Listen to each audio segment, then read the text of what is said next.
اگر انبیاء کی زندگی کا مطالعہ کیا جائے تو ایک بات بہت واضح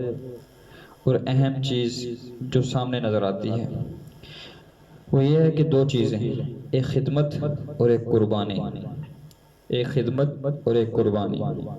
حضرت ابراہیم علیہ السلام کا زمانہ دیکھ لیں، اللہ نے آپ سے قربانی چاہی، آپ سے کہا کہ آپ اپنے بچے کو قربان کریں، تو حضرت ابراہیم علیہ السلام نے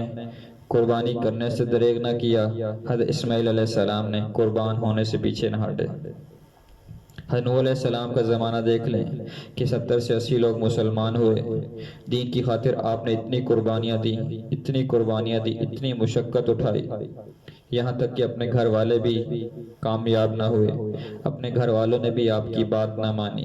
اور جب آپ کشتی بنا رہے تھے لوگ آپ کو تانے دے رہے تھے، لوگ آپ کو بری اور بھلی باتیں کہہ رہے تھے کہ جو انسان کے دل پر اگر آج ہم میں سے کوئی ہوتا تو وہ یہ باتیں سن کر زندہ ہی زمین میں دفن ہو جاتا۔ لیکن انبیاء کا جس طرح کام بڑا ہوتا ہے اسی طرح ان کا ظرف بھی اور دل بھی بڑا ہوا کرتا ہے۔ لیکن قربانی دی، خدمت کی، اللہ نے رنگ لگا دیا،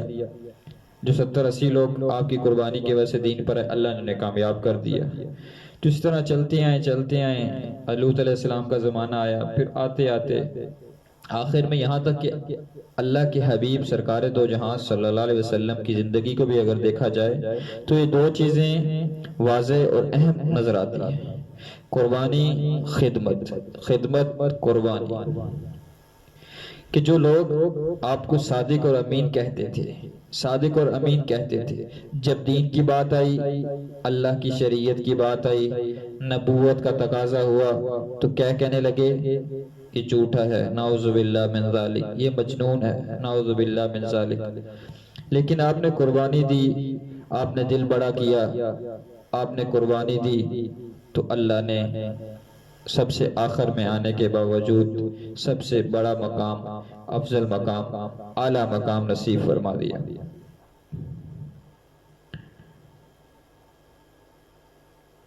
دیکھیں قربانی، آپ کی بیٹیاں ہیں دو جن کا رشتہ ابو جہل کے بیٹے سے ہوا، لیکن جب دین کی بات آئی آپ نے لا الہ الا اللہ محمد رسول اللہ کی صدا کو بلند کیا، دونوں بیٹیوں کو طلاقیں ہو گئیں۔ قربانی ہے نا۔ اسی طرح صحابہ کی زندگی دیکھی جائے، ابوبکر صدیق رضی اللہ تعالیٰ عنہ، جب اللہ کے حبیب نے آواز لگائی جہاد کے لیے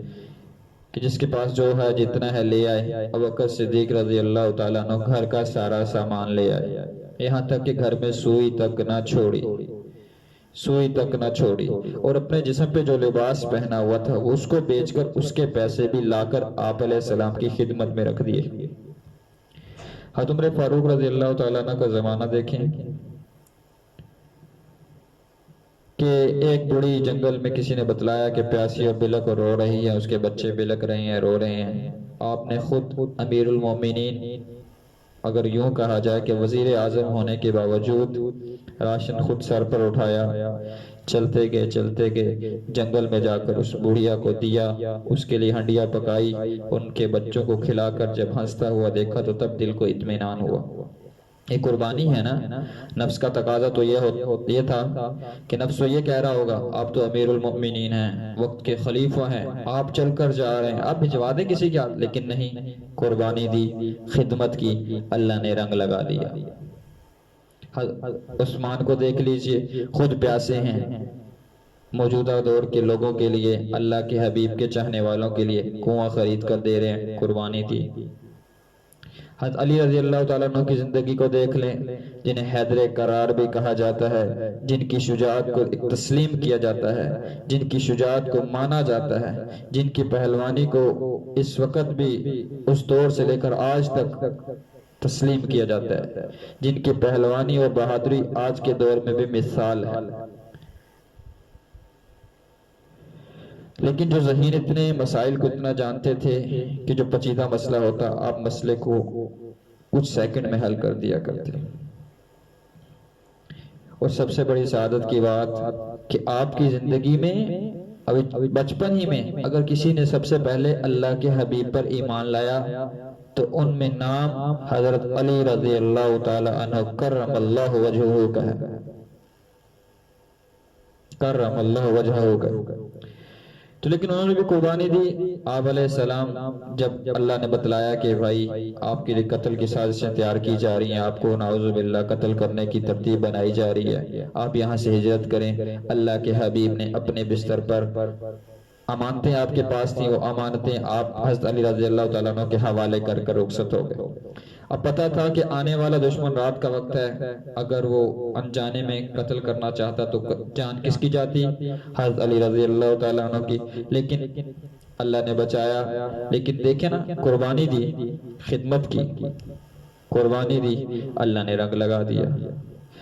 اسی طرح میرے عزیزو، اپنے بڑوں کی، اکابر کی، اسلاف کی زندگیاں دیکھیں، آج تک جس کا بھی نام بلند ہے، مرتبہ بلند ہے، جس کو بھی اللہ نے عزت سے نوازا ہے، اگر اس کی زندگی کا غور سے مطالعہ کیا جائے، دو چیزیں اہم اور واضح نظر آتی ہیں: قربانی اور خدمت۔ لیکن افسوس، صد افسوس، آج کا انسان، آج کا مسلمان یہ کہتا ہے کہ میں مخدوم بن جاؤں اور میرے لیے لوگ قربانی دیں، میرے لیے لوگ قربانی دیں۔ یہ سوچ بہت کم سعادت مند انسان ایسے ہوتے ہیں جن کی ذہن میں آتی ہے، جن کے ذہن میں یہ سوچ بیدار ہوتی ہے کہ میں خادم بن جاؤں، امت کا خادم، لوگوں کا خادم، غریبوں کا خادم، بیواؤں کا خادم، یتیموں کا خادم بن جاؤں اور لوگوں کے لیے قربانی دوں، لوگوں کے لیے اپنے نفس کے خلاف چل کر، لوگوں کی ضرورتیں پوری کر کر، اپنی ضرورت کو پیچھے رکھ کر، لوگوں کی ضرورت کو مقدم کر کے، قربانی دے کر مخدوم بنوں۔ اور یہ بات بھی یاد رکھیں، خادم بننے کے بعد ہی مخدومیت نصیب ہوتی ہے، خادم بننے کے بعد ہی مخدومیت نصیب ہوتی ہے۔ اگر آج خادم نہیں بنیں گے تو یہ بھول جائیں یہ بات کہ کل مستقبل میں ہم مخدوم بن جائیں۔ پہلے خادم پھر مخدوم،